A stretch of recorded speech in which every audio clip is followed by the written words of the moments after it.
안녕하세요. 박형준 영카페 바리스타 박형준입니다. 오늘은 커피 추출 변수에 관한 이야기입니다. 커피는 참 변수가 많죠. 따져보면 수십 가지, 아니 수백 가지가 될 수 있습니다. 아직 과학적으로도 풀지 못한 변수들이 있고 날씨와 온도에 따라도 변수가 발생하니 변수를 해결하기란 참 쉽지 않죠. 우리가 커피를 추출할 때 기본적으로 생각해 볼 수 있는 것들을 이야기하려고 합니다. 오늘 추출 또한 진행해 볼 건데요. 보일러 온도 120도와 125도로 추출했을 때 어떤 결과가 나올 거에 대한 테스트를 해볼 겁니다. 우리가 신맛은 보통 높은 온도보다 낮은 온도에 더 신맛이 더 잘 추출될 거라 알고 있지만 사실 과학적으로 봤을 땐 높은 온도에서 신맛이 더 많이 추출됩니다. 낮은 온도에 우리가 신맛을 더 잘 느끼는 이유는 바로 감각 때문이겠죠. 뜨거우면 맛을 느끼기가 더 어려워서 신맛을 덜 느끼게 되는 것입니다. 이러한 변수들을 오늘 영상에 담아볼까 합니다. 첫 번째로 원두입니다. 원두의 경우 가공 방식 그리고 로스팅 포인트, 디게싱 등 여러 가지 변수들이 있습니다. 우리가 잘 생각해보지 못한 그런 변수들이 있죠. 바로 원두 체프의 양입니다.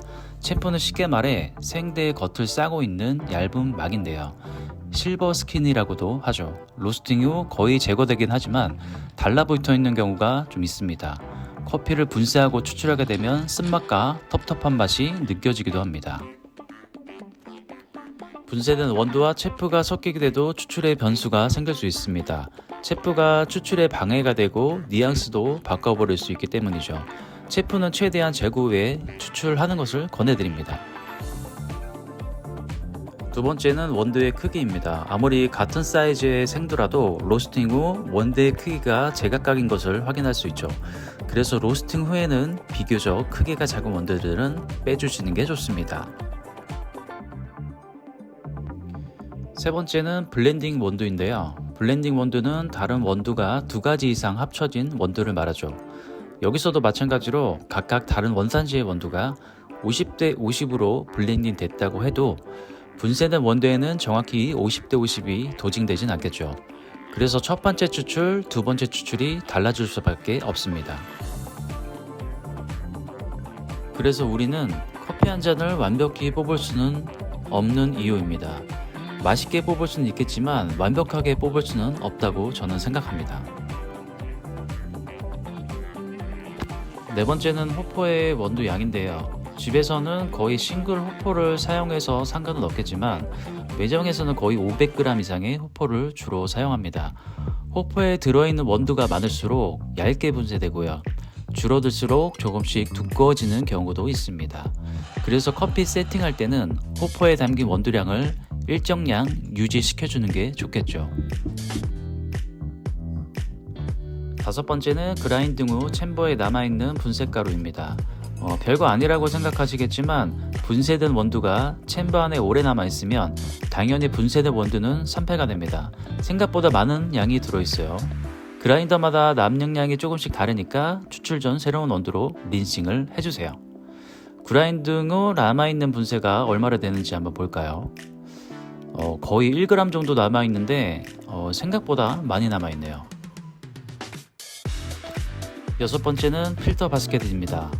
제가 쓰는 필터 바스켓은 두 가지인데요. 왼쪽이 IMS, 오른쪽이 VST 바스켓입니다. IMS는 타공수가 적은 것을 볼 수 있고요. VST는 타공수가 밑면 끝까지 차 있는 걸 볼 수 있습니다. 굳이 따지자면 IMS는 다크한 원두에 잘 어울리고요. VST는 밝은 톤, 산미 위주의 원두가 잘 어울립니다. 이것도 정답은 아니지만 저는 이렇게 추출하고 있어요. 이제 추출을 한번 해볼 건데요. 우선 저는 20g 바스켓을 사용하기 때문에 원두는 20g을 도징할 겁니다. 오늘 테스트는 같은 원두와 분쇄도로 보일러 온도를 120도로 맞추고 추출했을 때와 125도로 맞추고 추출했을 때 어떤 게 더 긍정적일까 하는 테스트와 컵에 담긴 물 온도를 80도와 60도로 다르게 했을 때 맛이 어떻게 달라지는지를 테스트해 보겠습니다. 여기서 중요한 게 한 가지 더 있죠. 바로 헤드 스페이스입니다. 필터 바스켓에 표시된 라인보다 더 많은 양의 원두가 닿지 않게 해주세요. 보틀 필터를 그룹 헤드에 장착했을 때 원두에 물이 찬 후 압력이 걸리게 되는데요. 오버도징 했을 때는 또 다른 변수가 일어나기도 합니다. 분쇄도는 민용 기준 1.3 정도 되네요. 분쇄도는 원대마다 조금 다르기 때문에 그냥 참고만 해주세요.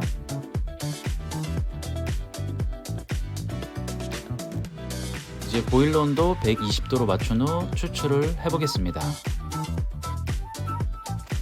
오늘 사용할 원두 하와이 코나 엑스트라 팬시입니다. 하와이 코나 최상 등급의 원두고요. 그리고 제가 직접 로스팅 했습니다. 추출 레시피는 보일러 온도 120도, 추출 온도는 약 89도 정도 됩니다. 원두 20g, 추출량은 50g이고요. 추출 시간이 얼마나 걸릴지 정말 궁금하네요.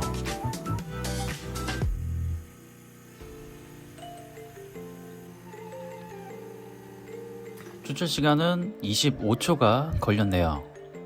그럼 맛을 한번 보겠습니다.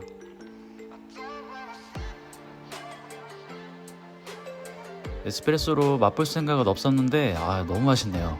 원두가 얼마 남아있지 않아서 먹으면 안 되는데 저렇게 먹고 있네요. 자, 그럼 컵에 담긴 물 온도 80도로 맞췄고요. 한번 먹어보겠습니다. 컵노트는 아몬드, 카라멜, 복합적인 과일의 후르티의 뉘앙스입니다. 보일러 온도 150도, 컵에 담긴 물 온도 80도의 맛은 어떨까요? 첫 맛은 아몬드 계열의 고소함, 후미로 갈수록 과일의 산미가 미세하게 느껴집니다. 컵노트 그대로 추출되었고요. 조금 플랫한 느낌이지만 누구나 편하게 마실 수 있는 커피라고 말할 수 있겠네요.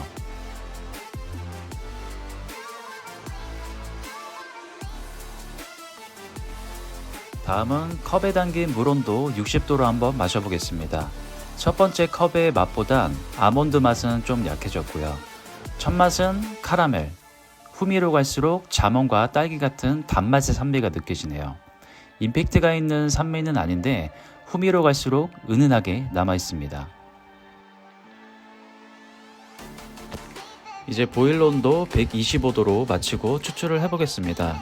레시피는 처음과 동일하고요. 분쇄도는 그대로 20g 도징, 추출량은 50g입니다.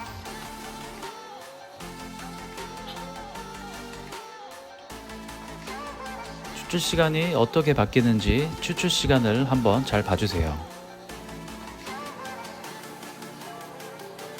추출 시간은 29초입니다. 물 온도가 바뀌니 추출 시간도 4초 길어졌네요. 그럼 컵에 담긴 물 온도 80도로 맞춰서 마셔보겠습니다. 아까 120도로 추출했을 때의 뉘앙스가 좀 비슷한데요. 견과류의 고소함과 카라멜의 단맛이 더 선명해졌습니다. 아까 미세하게 느껴졌던 산미도 조금 더 표현이 됐고요. 물 온도를 높였더니 후리티한 산미가 더 표현이 잘 됐어요. 120도로 추출했던 맛보단 조금 묵직한 맛이 나면서 마우스필도 조금 좋아졌습니다. 컵에 담긴 물 온도 60도의 맛은 어떨지 궁금하네요.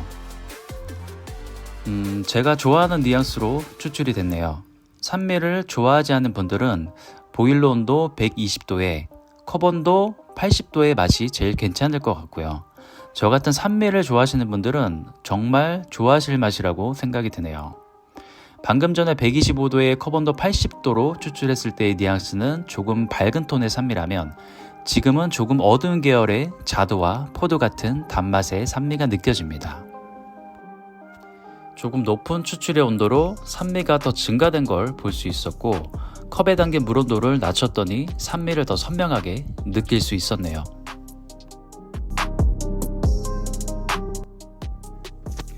오늘 추출 변수에 관한 실험을 해봤는데요. 이것 외에도 참 많은 변수들이 있어요. 제가 말한 것이 다 정답이 될 수는 없겠지만 이와 같은 가이드라인을 만들어 놓으시면 훨씬 더 편하고 즐겁게 커피를 즐길 수 있을 거라 생각이 듭니다. 오늘 영상 마칠게요. 구독, 좋아요 부탁드릴게요.